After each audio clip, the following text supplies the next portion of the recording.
તો નમસ્કાર ગુજરાત, અત્યારે હાલ ગુજરાતમાં વરસાદી તાંડવો યથાવત જોવા મળી રહ્યા છે. લગાતાર ગુજરાતમાં અનરાધાર વરસાદ, સૌરાષ્ટ્રમાં 15-12 ઇંચના વરસાદો એક તાલુકાઓમાં તૂટી પડ્યા છે.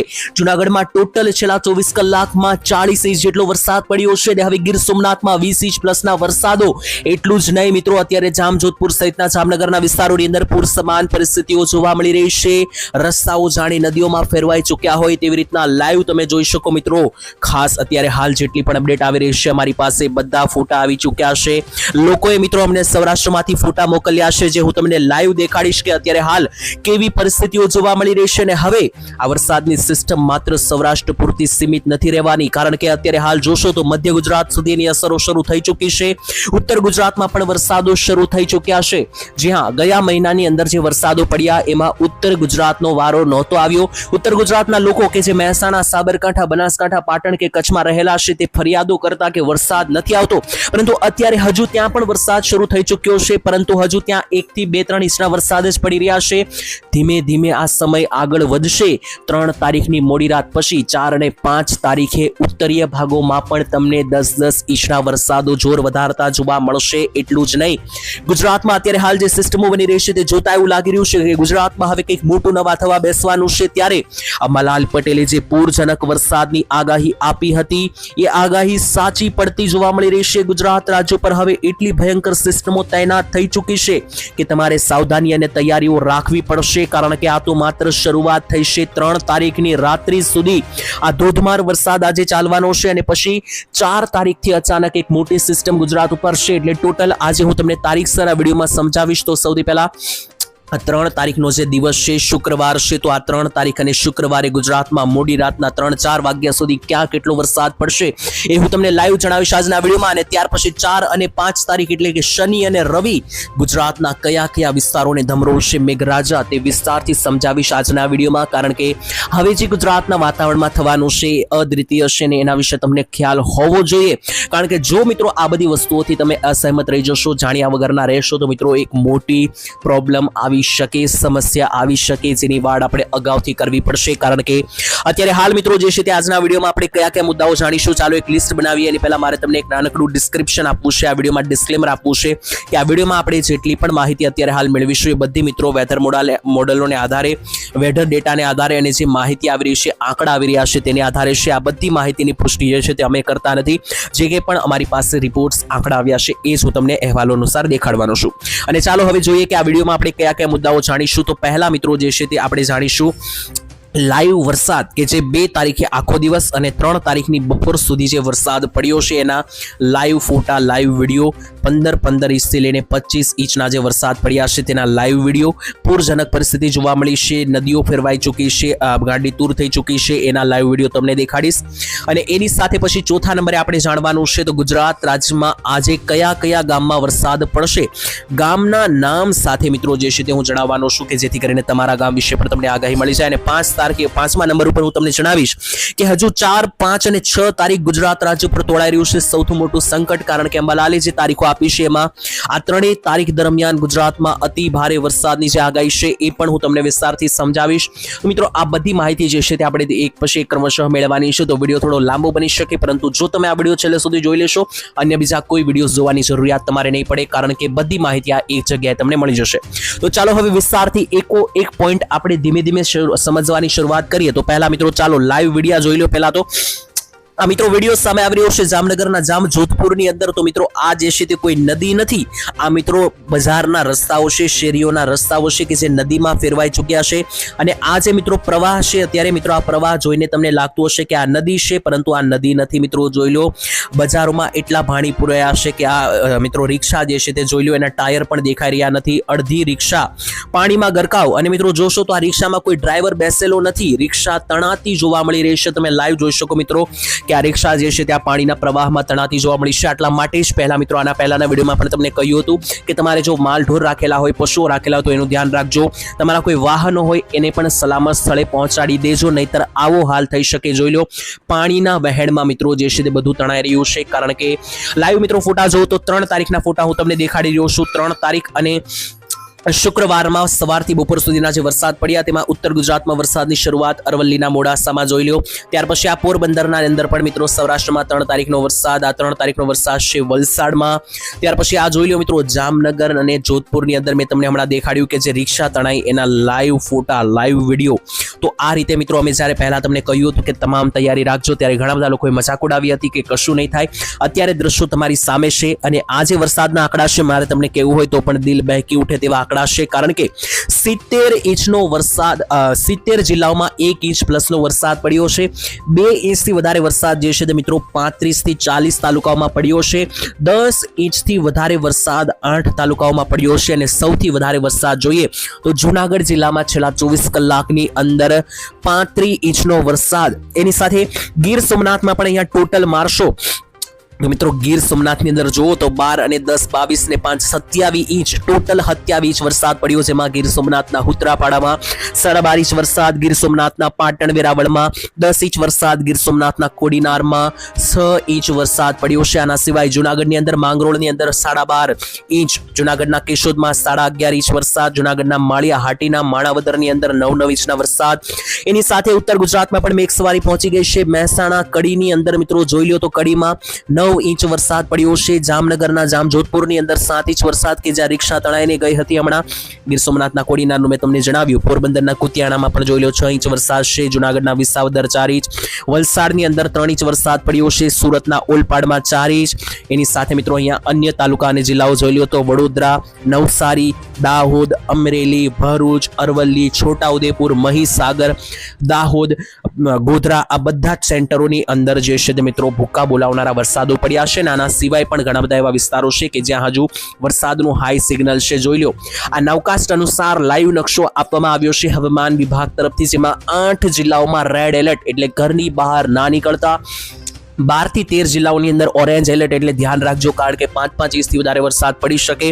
અને બાકી આખા ગુજરાતમાં યલો એલર્ટ સિગ્નલ આપી દેવામાં આવ્યા છે. એટલે હવે ગુજરાતનું એક પણ ગામ બાકી નથી, બધે સિગ્નલો આવી ચૂક્યા છે. જેમાં સૌથી વધારે જે વરસાદનો ખતરો છે, જે 10 ઇંચ સુધીના વરસાદો ગણવામાં આવે એવા વરસાદનો ખતરો રહેશે ડાંગ, સુરત, નવસારી, વલસાડ અને સૌરાષ્ટ્રનું ભાવનગર, અમરેલી, જૂનાગઢ અને ગીર સોમનાથ. આ બધા જિલ્લાઓ પર રેડ એલર્ટ છે. કામ વગર ઘરની બહાર ના નીકળવું. એની સિવાય પણ જોશો તો અહીંયા ઓરેન્જ એલર્ટની અંદર પોરબંદર, રાજકોટ, બોટાદ, ઉપર મિત્રો મધ્યથી લઈ લે તો સૌથી પહેલા નીચે ભરૂચ, તેની સાથે વડોદરા, છોટાઉદેપુર, નર્મદા, તાપી, મહીસાગર, દાહોદ, તેની સાથે સાથે મિત્રો અહીંયા પંચમહાલ, અરવલ્લી અને સાબરકાંઠા સહિતનો જે આ વિસ્તાર છે આ બધા સેન્ટરોમાં તમારે જે છે તે સાવધાની રાખવી પડશે. અહીંયા ઓરેન્જ એલર્ટ સિગ્નલ આપી દેવામાં આવ્યા છે. તો આ બધા જિલ્લાઓમાં 5 ઇંચ 10 ઇંચ સુધીના આરામથી વરસાદ પડતા જોવા મળશે, જેમાં છેલ્લા કલાકોથી શરૂઆત થઈ ચૂકી છે. અને આ સિગ્નલ છે મિત્રો 3 તારીખની રાત્રિ સુધી જે છે ત્યાં વરસાદ પડી શકે. અને 4 તારીખથી તો એક બંગાળની ખાડીનું લો પ્રેશર નવું આવી રહ્યું છે, તેને કારણે બીજો ખતરો પણ ગુજરાત ઉપર તોળાઈ રહ્યો છે. ત્યાર પછી મિત્રો 4 તારીખ પછીના જે દિવસો છે એના માટે રેડ એલર્ટ છે. જોઈ લો 3 તારીખનો દિવસ તો મિત્રો આખા ગુજરાત ઉપર રેડ એલર્ટ છે જ. ત્યાર પછી જો આ ઓફિશિયલ હવામાન વિભાગની આગાહી છે તેની અંદર જોશો તો 4 તારીખની અંદર પણ ગુજરાત ઉપર રેડ એલર્ટ છે. આ 5 તારીખ પણ જોશો ગુજરાત ઉપર રેડ એલર્ટ છે. તો આમ જોઈએ તો 4, 5, 6 બધા દિવસો દરમિયાન હજુ ગુજરાતમાં સૌથી મોટું સંકટ ટોળાઈ રહ્યું છે, કારણ કે જોઈ લો સિસ્ટમ તમને દેખાડું તો અત્યારે ગુજરાત રાજ્ય ઉપર આખી સિસ્ટમ પથરાઈને લંબાઈ ચૂકી છે. અને મેઇન સંકટ તો હજી બંગાળની ખાડીનું છે, જે હજી ગુજરાત ઉપર આવ્યું નથી. આ સિસ્ટમો તો હજુ અરબી સમુદ્રની જે છે તે મિત્રો જોવા મળી રહી છે. તેમાં તમે જોશો તો અહીંયા લાઈવ મિત્રો હું તમને સિસ્ટમ દેખાડું અત્યારે હાલ પરિસ્થિતિઓને મુજબ. તો અત્યારે એક મોટી સિસ્ટમ જે છે તે અત્યારે સૌરાષ્ટ્ર અને દક્ષિણ ગુજરાત ઉપર છે. અહીંયા તમે જોશો તો રીતસરનું દેખાશે કે દક્ષિણ ગુજરાતથી સૌરાષ્ટ્ર ઉપર એક સિસ્ટમ છે, એક સિસ્ટમ મધ્ય ગુજરાતથી ઉત્તર ગુજરાત ઉપર છે અને એક રાજસ્થાનથી જે છે તે ઉપર ગુજરાતના બનાસકાંઠા વાવથરાદ ઉપર આવી રહી છે. તો ટોટલ 3 સિસ્ટમોની તબાહી ગુજરાતમાં શરૂ છે. અને બીજી બાજુ પાછળ જોશો તો એક સિસ્ટમ આવી રહી છે જે 5-6 તારીખે ગુજરાત પહોંચશે, અને એની પાછળ એક બીજી સિસ્ટમ જોશો તો મિત્રો આવી રહી છે જે બંગાળની ખાડીથી ગુજરાતમાં 8 તારીખ પછી પહોંચશે. એટલે નોન સ્ટોપ વરસાદી તબાહીઓ ગુજરાતમાં નોન સ્ટોપ રહેવાની છે. અત્યારે હાલ જે પરિસ્થિતિ બની રહી છે ગુજરાતથી લઈને છેક બંગાળની ખાડી સુધી બધે વરસાદો શરૂ છે. અને હાલ અત્યારે મિત્રો જોશો તો ગુજરાતને છોડી દે તો બાકી બધા જ ભારતના રાજ્યોની અંદર વરસાદો ધીમા પડી ચૂક્યા છે, પરંતુ ગુજરાતમાં જે ગયા મહિનામાં જે છઠ્ઠા મહિનામાં વરસાદ નહોતો આવ્યો એનો વળતર જે છે તે અત્યારે આપી રહ્યો છે. અને ખાસ મિત્રો જોઈએ તો ગુજરાતમાં હવે લગભગ બધા જિલ્લામાં વરસાદો પડી ગયા છે, પરંતુ કચ્છની અંદર હજુ પણ થોડા ધીમી ધારે શરૂઆત થઈ છે. હજુ એટલો વધારે ખાસ વરસાદ પડ્યો નથી, પરંતુ 4 તારીખ સુધીમાં જોઈ લો આ સિસ્ટમ કચ્છ સુધી પહોંચતી જોવા મળી રહી છે. 4 તારીખ પછીના દિવસો પણ હજુ મિત્રો સૌથી મોટો ખતરો છે.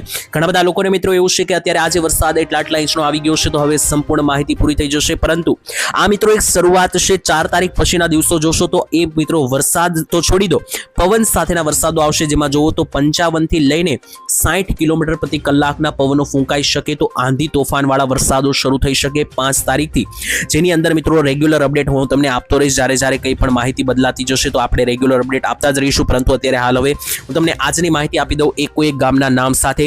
વિડીયોના શરૂઆતમાં મેં તમને કહ્યું હતું કે એક ગામના નામ સાથેની આપણે અપડેટ આપવાની છે, જેમાં ચાલો હવે શરૂઆત કરીએ અને જોઈએ કે ગુજરાતના એક ગામના નામ સાથેની જે અપડેટ છે એમાં સૌથી પહેલા શરૂઆત કરીએ તો આ માહિતી મિત્રો છે 3 તારીખની રાત્રિ સુધી અને 4 તારીખે બપોર સુધી ક્યાં ક્યાં વરસાદ પડી શકે ગુજરાતમાં, તો એની અંદર જોઈ લઈએ મિત્રો. તો સૌથી પહેલા જે દક્ષિણ ગુજરાતનો એરિયા છે એને પહેલા આપણે કવર કરીએ તો દક્ષિણ ગુજરાત ઉપર સૌથી મોટું સંકટ છે, જેમાં અત્યારે રેડ એલર્ટ આપી દેવામાં આવ્યું છે સુરત, નવસારી, વલસાડ અને ડાંગ ઉપર. ત્યારે એની વચ્ચે આ બધા જિલ્લાઓમાં આવતા તમામ વિસ્તારો બારડોલી, વ્યારા, કીમ, સાપુતારા, ડાંગ આ બધા વિસ્તારોની અંદર જે છે તે મિત્રો તમારે ખાસ સાવચેતી રાખવી પડશે. હજુ પણ અહીંયા વરસાદો ઓલરેડી 20 ઇંચ સુધીના પડી ચૂક્યા છે અને હજુ પણ આગામી કલાકોમાં ઊભા નહીં રહે મિત્રો, શરૂ રહેશે વરસાદ એવી આગાહી છે. તેની સાથે મધ્ય દક્ષિણીય ભાગોની અંદર જોઈએ તો અહીંયા ભરૂચ આવેલું છે, આ બાજુ ડેડિયાપાડા, નર્મદા, તાપી, રાજપીપળા, છોટાઉદેપુર અને વડોદરા આ બધા વિસ્તારોની અંદર હવે જે છે તે વરસાદી સિસ્ટમ આગળ વધશે, કારણ કે સુરત, નવસારી, વલસાડમાં જે સિસ્ટમ ચાલી એ હવે આગળ વધીને ભરૂચ, વડોદરા, છોટાઉદેપુરને ધમરોળવાનું શરૂ કરશે, જેથી આ ભાગોમાં આવનારી કલાકો ખૂબ ભારે. અને મધ્ય ગુજરાતમાં પણ તમે જોઈ લો તો મધ્ય ગુજરાતમાં પણ બધા જ જિલ્લાઓની અંદર સિસ્ટમ એક્ટિવ છે, જેને કારણે અહીંયા મિત્રો જોશો તો આ બાજુ શરૂ કરીએ તો અહીંયા કડીના નીચેના જે વિસ્તાર છે ગાંધીનગર, અમદાવાદ, વિરમગામ છે, આ બાજુ નડિયાદ, આણંદ, ડાકોર, બાલાસિનોર, કપડવંજ, ગોધરા, તેની સાથે મહીસાગર, ખેડા, પંચમહાલ આ બધા વિસ્તારોની અંદર જે છે તે મિત્રો દાહોદ સહિતના બધા જ વિસ્તારોમાં જે છે તે અત્યારે હાલ વાદળો છે, કાળા ડિબાંગ વાદળો બનેલા છે અને એને કારણે ગાજવીજ સાથે અને વીજળીના કડાકા ભડાકા સાથેના વરસાદો જે છે તે અત્યારે આ સિસ્ટમો એક્ટિવ હોવાને કારણે આ બધા જ વિસ્તારોમાં પડી શકે. ઉત્તરીય ભાગોમાં પણ મારે તમને માહિતી આપવી છે તો ઉત્તર ગુજરાતમાં પણ હવે જે છે મિત્રો આ વરસાદી સિસ્ટમ ફેલાઈ ચૂકી છે, જેને કારણે સૌથી મોટું જે સંકટ છે એ અરવલ્લી, સાબરકાંઠા જિલ્લા આસપાસ બની શકે, જ્યાં ઓરેન્જ એલર્ટ આપી દેવામાં આવ્યું છે, જેમાં અહીંયા જોશો તો મોડાસા, ઈડર, રાપરના વિસ્તારોથી લઈને પ્રાંતિજ, બાયડ, મહેસાણા ઉપર જોઈએ તો પાલનપુર છે, આબુના વિસ્તારો છે, બનાસકાંઠા, સાબરકાંઠા અને આ બાજુ પાટણ સહિતના વિસ્તારોમાં પણ જોશો તો અહીંયા લાઈવ મિત્રો સિસ્ટમ જોઈ શકો તમે. પાટણ, રાધનપુર, સુઈગામ, ધાનેરા, ડીસા, વાવથરાદ આ બધા વિસ્તારોને ટાર્ગેટ કરશે આ મજબૂત વરસાદીય સિસ્ટમ. અને કચ્છની વાત કરીએ તો કચ્છમાં 3 તારીખની રાત્રિ સુધી જે નીચેના વિસ્તાર છે ભચાઉ, ગાંધીધામ, રાપર, અડેસર ત્યાં મિત્રો વરસાદ દેખાઈ રહ્યા છે, પરંતુ આખા કચ્છમાં વરસાદ જે છે તે 4 તારીખની રાત્રિ પછી જે છે તે ધીમી ધારે શરૂ થઈ શકે. કચ્છમાં થોડી વરસાદ માટે હજી રાહ પણ જોવી પડી શકે, કારણ કે સિસ્ટમ હજુ એટલી બધી એક્ટિવ કચ્છમાં થઈ નથી. સૌરાષ્ટ્રની વાત કરીએ તો સૌરાષ્ટ્રમાં અત્યારે અમરેલી, ગીર સોમનાથ, જુનાગઢ અને ભાવનગર ઉપર રેડ એલર્ટ છે હવામાન વિભાગનું, જેથી આ 4 જિલ્લામાં તો અત્યારે વરસાદ રહેવાનો છે, પરંતુ ઉપરના પણ જે જિલ્લા છે કે જ્યાં સુરેન્દ્રનગર અને મોરબી આવેલું છે એ બંને જિલ્લા પણ જેવા વરસાદ જોઈએ એવા આવ્યા નથી અને હવે આવી શકે, તો આ બંને જિલ્લામાં પણ જે છે તે હવે તૈયારીમાં રહેજો, કારણ કે જે છેલ્લા 24 કલાકમાં રાજકોટ, જામનગર બાજુ રહ્યું, જુનાગઢ બાજુ જે વરસાદ રહ્યા એવા હવે મોરબી, સુરેન્દ્રનગર ટાર્ગેટ કરી શકે. બાકી નીચેના જિલ્લાઓમાં વાત કરીએ તો નીચે તો મેં તમને કહ્યું છે કે ભાવનગર, અમરેલી, ગીર સોમનાથ અને જુનાગઢમાં તો રેડ એલર્ટ છે હવામાન વિભાગનું, એટલે એ પ્રમાણે ત્યાં તો મિત્રો ઘરની બહાર કામ વગર તો ના જ જવું. બાકી જે વચ્ચેના જિલ્લા છે જેમ કે બોટાદ છે તો ત્યાં પણ અત્યારે અસર શરૂ છે, બોટાદમાં પણ હજુ 10 ઇંચ જેવા વરસાદો આવવાના બાકી છે. અને તેની નીચે રાજકોટ થઈ ગયું, જુનાગઢ થઈ ગયું, જામનગર થઈ ગયું, અહીંયા છેલ્લા 24 કલાકથી સારો વરસાદ છે. હવે અહીંયા થોડો ધીમો પડશે વરસાદ, જો કે મિત્રો ઝરફર ઝાપટા તો શરૂ જ રહેવાના છે. બાકી અહીંયા જોશો તો હજુ દરિયાકાંઠે દ્વારકા બાજુ તો હજુ મિત્રો સિસ્ટમ પહોંચતી નથી જોવા મળી રહી. દ્વારકામાં હજુ પણ વરસાદ ખેંચાયેલો છે, હજુ પણ એટલો નથી આવ્યો, પરંતુ 4 તારીખ પછીનો જે સમયગાળો બનશે 4, 5 અને 6 તારીખ મિત્રો આ 3 દિવસ એવા છે કે જ્યાં ઓલમોસ્ટ બધા ગુજરાતમાં જરૂરિયાત પૂરતો વરસાદ આવી જ જશે, એ રીતની સિસ્ટમો અહીંયા બની રહેશે. બાકી એક મહત્વપૂર્ણ માહિતી મિત્રો એ છે કે વરસાદના ઓલામાં પવન ના ભૂલી જતા, કારણ કે મિત્રો પવનો જે છે તે જોવો તો 5 તારીખ પછીનો જે સમય રહેશે, 5, 6 અને 7 તારીખ, એમાં એક મિત્રો જોશો તો દરિયાકાંઠેથી 70 કિલોમીટરનો પવન આગળ વધશે, જે દક્ષિણ ગુજરાત અને સૌરાષ્ટ્ર ઉપર જે છે તે તમને 50 થી 60 કિલોમીટર પ્રતિ કલાકના પવનોનો અનુભવ આપશે. અને આ પરિસ્થિતિમાં તમારે તૈયારીમાં રહેવું પડે, કારણ કે જે મેં તમને વિડીયો દેખાડ્યો કે રિક્ષા તણાઈને ગઈ, આવી રીતના જો ભારે પવનો થાય તો મિત્રો તમારા માલઢોરને યોગ્ય સમયે યોગ્ય જગ્યાએ લઈ લેજો. અંબાલાલ પટેલે પણ કહ્યું હતું, કારણ કે આ પરિસ્થિતિમાં જો પતરાઓ ઉડે, કોઈ પણ વસ્તુઓને નુકસાન થાય તો એ પરિસ્થિતિમાં તમારા પશુઓ અથવા તમારે પણ મિત્રો જે છે તે યોગ્ય પરિસ્થિતિમાં રહી જવું, જેથી કરીને ઓછામાં ઓછું નુકસાન થઈ શકે અને ખાસ મિત્રો કોઈ પ્રોબ્લેમ ના આવે અને કામ વગર ઘરની બહાર નીકળવાનું પણ ટાળવું કે જે જગ્યાએ પાણી ભરેલા છે, વરસાદી પાણી હજુ ઉતર્યા નથી. બાકી મિત્રો રેગ્યુલર અપડેટ હું આપતો રહીશ, સિસ્ટમ જેમ જેમ બદલાતી જશે તેમ તેમ. એના માટે ચેનલ સાથે સબસ્ક્રાઇબ કરીને જોડાયેલા રહેજો. ફરી ક્યારેક મળીશું એક નવા હવામાન સમાચારમાં. ત્યાં સુધી તમારા ગામમાં વરસાદ છે કે નહીં અને કયા ગામથી વિડીયો જોયો કોમેન્ટમાં લખી દેજો. કાલે ફરી મળીશું, ત્યાં સુધી રજા આપશો. ધન્યવાદ. જય માતાજી, જય દ્વારકાધીશ.